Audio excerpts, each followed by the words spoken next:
A couple of days ago, I was just flying along talking to the approach controller. We were about to cross over the runway of a busy regional airport when all of a sudden my electrical system went out. I lost my radios, my navigational equipment, even my clock. The whole panel just went dark.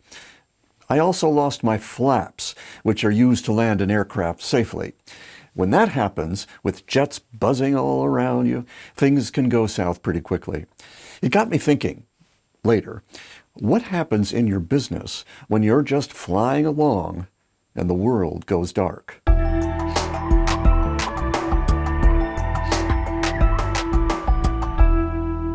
Let's talk about disasters. We read about them all the time. Flying magazines are filled with stories of flights that ended in bent metal and sometimes loss of life.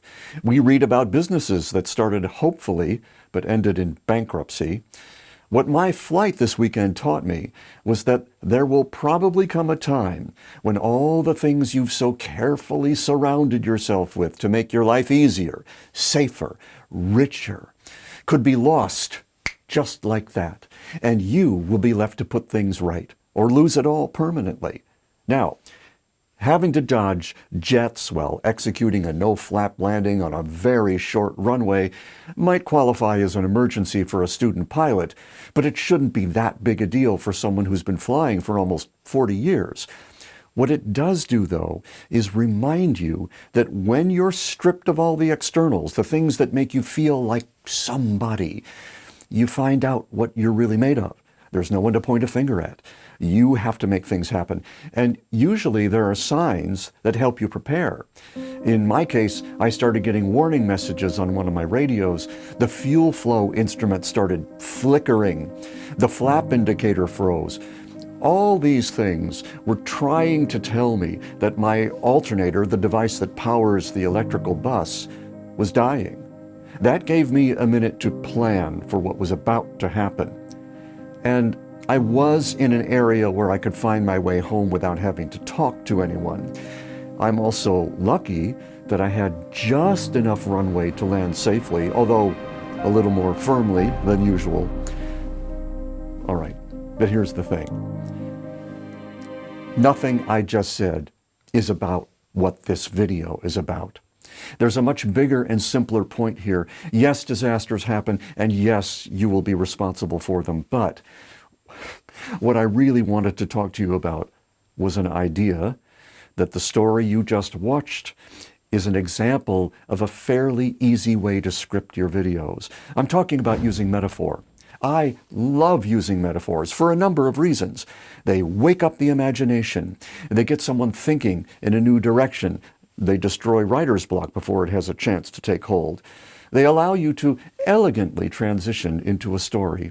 And we all love stories. We're wired to learn from them and take action because of them. I also love metaphors because they encourage me to pay attention to the world around me. For example, you can see that the patterns in a shell are seen in a hurricane and in galaxies. Whoever noticed that first called it the golden ratio, and we use it today in video production to create pleasing compositions. It's similar to the rule of thirds, but with a more sophisticated feel.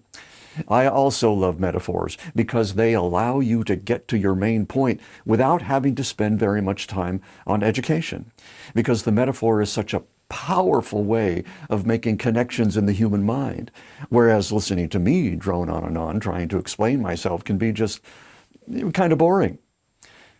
I also love metaphors because they make videos more creative without having to add a lot of razzmatazz and the production elements. That makes them perfect for those who don't feel as comfortable around editing programs yet. It lets your script do most of the heavy lifting. So, what's not to like about metaphors? Well, I can't think of anything. Finding the downside of using metaphors is like trying to find a reason not to do video. Yeah, so maybe next time we'll talk about similes. Until then, keep your feet on the ground and your eyes to the sky. You'll find metaphors everywhere. They keep you grounded and listening to your higher self at the same time. When you combine them with a working knowledge of technology, being on camera, selling from afar, and your own uniqueness, you will have built your very own video selling machine. I can't think of a better way to become a visible authority.